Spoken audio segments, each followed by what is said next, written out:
Now that we have learned a few verbs in Kiswahili, we can start working on grammar. In this video, I am covering infinitive and negative infinitives.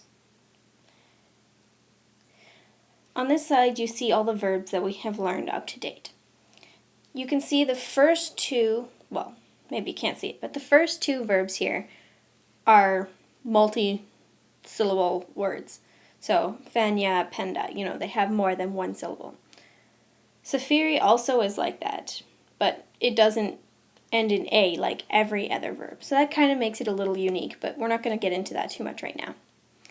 All the ones below safiri, those are all monosyllabic verbs, so they have one syllable.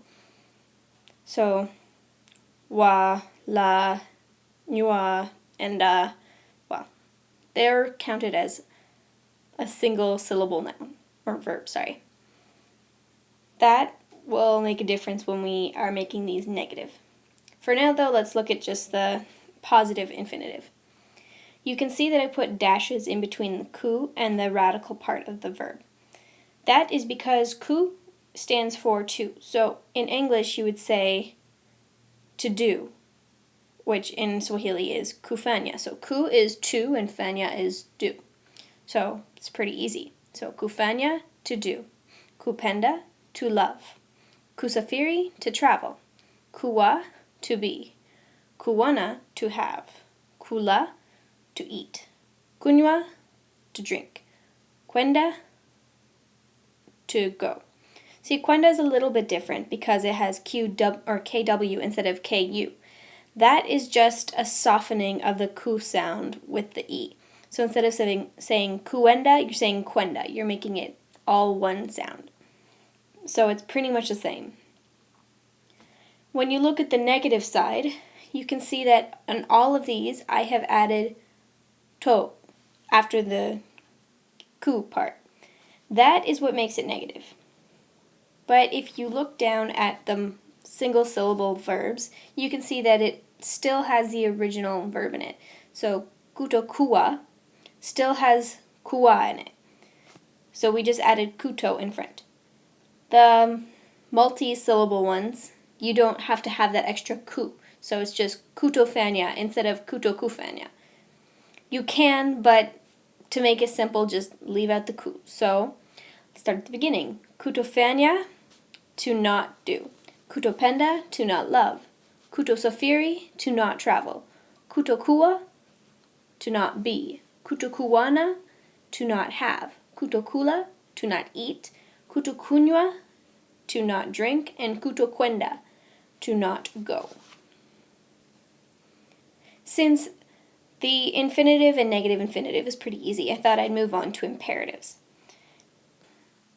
In imperatives, in English, that is when you're saying go or read. You don't have the intro. You just, direct order. So in Swahili, it's pretty similar. You just take off the to for most of them. So instead of to do, you say do or fanya. Love is penda. Travel is safiri. When you look at the single syllable verbs, though, you keep the ku because I guess they're short. So instead of saying just be, you're saying kuwa or kuana for to have. Kula for eat. Kunywa for drink. Nenda for go. See, nenda is a little bit different. That is because of the KW that we talked about earlier. This one, instead of keeping it like that, you take it away and put an N instead. So, nenda instead of kwenda. When that is for singular. So, if I am saying to just one person, you go eat, I would just say kula. But if I want to make this plural and I'm telling my whole family to go eat, then you change the A to any. So kuleni. So the rest of the plural words would be the same way. So fanya would become fanyeni, or you as a group, go do this. Pendeni, love.